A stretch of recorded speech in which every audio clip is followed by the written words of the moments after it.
नाशिकमधील खड्ड्यांची अवस्था आम्ही तुम्हाला दाखवली। राजधानी मुंबईतही वेगळी स्थिती नाहीये। अनेक रस्त्यांवरती मोठाले खड्डे पडलेत।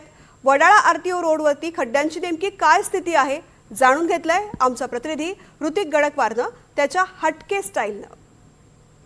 एनडीटीव्हीच्या मार्फत आम्ही अनेक नेत्यांच्या मुलाखती घेतल्या, प्रशासकीय अधिकाऱ्यांच्या मुलाखती घेतल्या, जनतेतला प्रश्न मांडण्यासाठी जनतेचा आवाज बनला।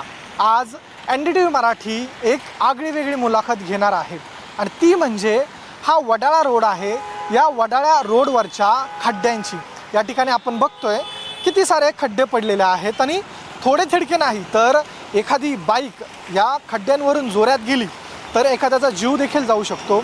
याच खड्ड्यांना आपण आज जाब विचारणार आहोत आणि ते नेमके का इथं आहेत हा प्रश्नच आपण थेट त्यांनाच विचारणार आहोत, कारण की प्रशासन आपल्याला उत्तर देत नाहीये। तर थेट या खड्ड्यांनाच विचारू का हे खड्डे का पडलेत। मित्रा, मला सांग, तू कधीपासून इथे पडलेला आहेस आणि तू का इथं पडलाय?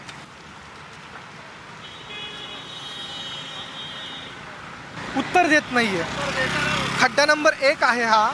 मला सांग, मी प्रेमात विचारतो, तू कधीपासून या रस्त्यावरती पडलेला आहेस आणि तुझं काय काम?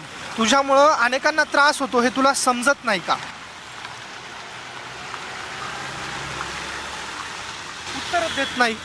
खड्डा नंबर 1 काय आपल्यासोबत बोलायला तयार नाही। आपण खड्डा नंबर 2 सोबत संवाद साधूयात। नेमकं मला सांग, तू इथे पडलाय, तुला माहीत नाही का किती दुचाकी चालकांना तुझ्यामुळं त्रास होतो? लोकांचं अक्षरशः कंबरडं जातं या जेव्हा तुझ्यामधून गाडी जाते, तुझ्यामुळं गाडी कामावरती निघते, लोकांच्या कमराला त्रास होतो आणि तुझ्यावरती खर्च एवढा होतो की अक्षरशः एखादा व्यक्ती आपल्या गर्लफ्रेंडवरही खर्च करत नाही, तुझ्यावर एवढा खर्च करतो, तुझ्यावर लक्ष देतो।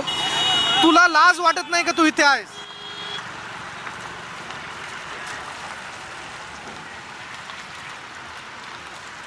खड्डा नंबर 2ही आपल्यासोबत बोलायला तयार नाही आहे। आपण खड्डा नंबर 3 कडे जाऊयात। नेमका तो तरी बोलतो का आपल्यासोबत? खड्डा नंबर 1 बघितला, 2 बघितला, दोघंही एकदम असे ढिम्मच्या ढिम्म पडलेले आहेत, उत्तर द्यायला तयार नाही आहेत। आपण खड्डा नंबर 3ला आणि जरा प्रेमाने विचारू। दोघांना आपण जरा सक्तीने विचारलं, बाळा मला सांग, तू का इथं पडलेला आहेस आणि तुला इथं पडण्यास मागचा जबाबदार कोण? तू इथं भाडं देतो का रस्त्यावरती राहायचं? तू तुझ्या लेवलवरती कधी येणार आहेस? बघा, हाही उत्तर देत नाही। म्हणजे एकीकडं प्रशासनही उत्तर द्यायना, दुसरीकडं हे खड्डे पडलेत, अनधिकृत खड्डे तो हे रस्त्यावरती एवढा आपण खर्च करतो, कर देतो, कराच्या मार्फत रस्ते व्यवस्थित होतात आणि हे खड्डे असे पडतात। एकीकडे प्रशासन गप्प आहे, दुसरीकडे खड्डेही गप्प आहे। बघत रहा एनडीटीव्ही मराठी। प्रणित हाटेसह मी ऋतिक गणकवार, मुंबई।